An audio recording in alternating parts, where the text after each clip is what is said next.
There, I'm in the process of winterizing a U.S. Marine Force 50 horsepower outboard, and to winterize it, it's pretty simple. You drain the water out of the bottom end.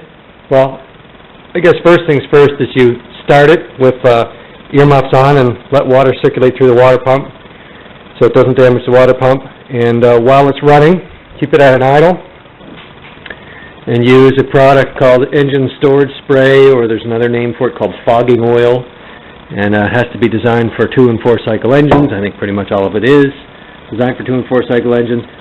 Spray the fluid in the throttle body and spray it until the engine stalls.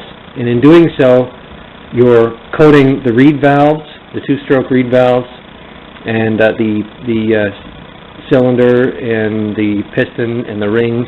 That all gets coated, and then I take the plugs out and use the nozzle to spray kind of, in this type of direction.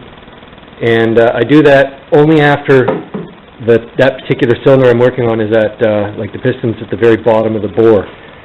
So to do that, I take a very thin screwdriver and poke it down there, just very gently, and just to find out where the piston is, and then you rotate the flywheel clockwise looking down, never the other direction, but always clockwise.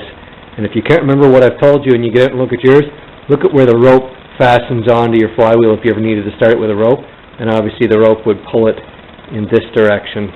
So in this direction right here, that's how you can easily remember.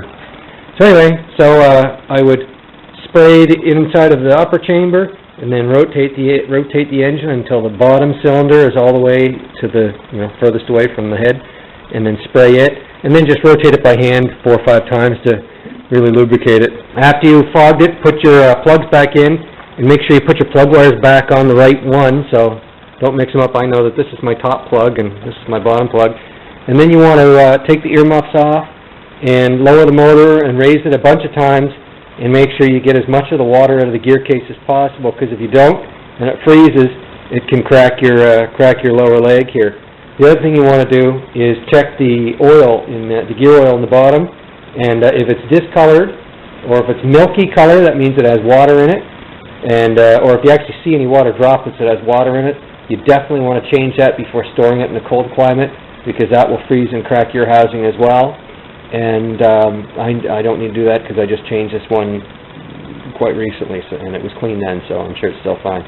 But basically, that's all I ever do to winterize this motor, and I'd say that it'd be virtually the same for other outboards as well. Oh, and you want to put fuel stabilizer in the fuel. That's not a bad idea. Okay, good luck with your project.